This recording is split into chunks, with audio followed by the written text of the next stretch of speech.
নন্দীগ্রামে অষ্টমীগিরি বলেছিল যে আমার দিদির খাস, আমার দিদি পড়িস, তারে ভোটটা কেন দিবি না? তো সেই অষ্টমীগিরির উদ্দেশ্যে কিছু কথা বলছি। অষ্টমীগিরি, তোমার দিদি আমাদেরকে খাওয়ায় না, পড়ায় না, আর আমি এই লক্ষ্মী ভাণ্ডারটা নিতে চাই না। কারণ তোমার দিদি ভোটের 2 মাস আগে যে পুঁজি ঢালার ব্যবসা খুলেছে, এই ব্যবসা অন্তত অন্য মানুষ লোভে পা দিলেও আমি লোভে পা দিতে চাই না। তার কারণ 5 বছর শিক্ষা, সমাজ, সংস্কৃতিকে বিক্রি করে দিয়ে যে দিদি নিজের রাজত্ব চালায় তার চোর ভাইদের জন্য, সেই চোরদের সংখ্যা বাড়ানোর জন্য আমার ভোট বিক্রি নেই এই 1,500 টাকা নামক লক্ষ্মী ভাণ্ডারের নামে। কারণ আমাদের কাছে স্বয়ং মা লক্ষ্মীর আশীর্বাদ আছে, এর থেকে বেশি কিছু আশীর্বাদ আমাদের দরকার নেই। তাই নিজে উপার্জন করে খেতে পারি, হয়তো তোমার তোলামূলের লোকরা কোনোদিন সেই উপার্জন করে খাওয়ার রাস্তাটাও বন্ধ করে দেবে, সেটাও একটা মনে ভয় থেকেই যায়। কিন্তু আমার ভিডিওর কমেন্টের মধ্যেও তোমার চোর ভাইরা বলে বেড়ায় যে ভোট অবধি বেঁচে থাকবি তো তুই, আরও অনেক কিছু কমেন্ট আছে, সেই সবগুলো নাই বা বললাম। কিন্তু সাহস যদি কারোর একবার মনে থাকে, সে সাহসকে কমানো যায় না। একটা মানুষ বেঁচে থাকে তার মনের জোর থেকে।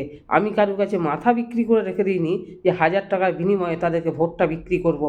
যে চাল চেলেছে 2021-এ 500, 2024-এ 1000, 2026-এ 1700, এই চাল কিন্তু বারবার খাটে না। তাই 26,000 চাকরি ফেরত দেওয়ার কথা বলতে পারেন না। উনি বলতে পারেন না ডিএর কথা, উনি বলতে পারেন না পশ্চিমবঙ্গে যত ভুয়ো ভোটার আছে তাদেরকে বাদ দিয়ে দেশের বাইরে করা হবে।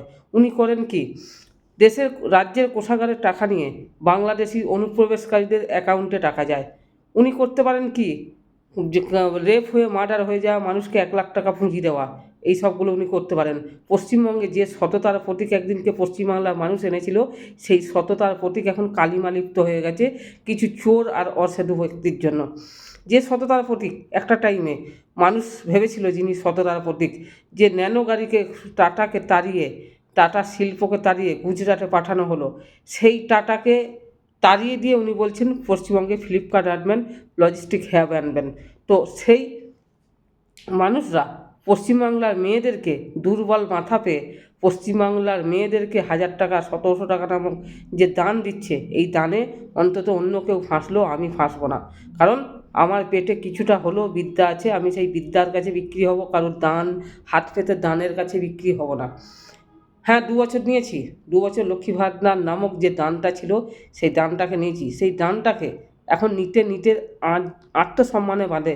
যখন সেই দানটা অ্যাকাউন্টে ঢোকে, লক্ষ্মী ভাণ্ডার নামক পঙ্গু বিকলাঙ্গ দান যখন অ্যাকাউন্টে ঢোকে, তখন মনে হয় শিক্ষিত মানুষের বিক্রি করে দেওয়া সেই চোখের জলগুলোকে, যে পার্থ গামলার মতো পেট নিয়ে শিক্ষিত মানুষের চাকরিগুলো বিক্রি করে দিল, সেই মানুষের নয়নের কাছে, কান্নার কাছে তোমাদের উন্নয়ন কিচ্ছু নয়। তাই উন্নয়ন তোমাদের পঙ্গু করে দিয়েছে শিক্ষার বিক্রি করে দিয়ে চাকরিহারা মানুষের নয়নের কাছে। নমস্কার, ধন্যবাদ, সবাইকে স্যালুট।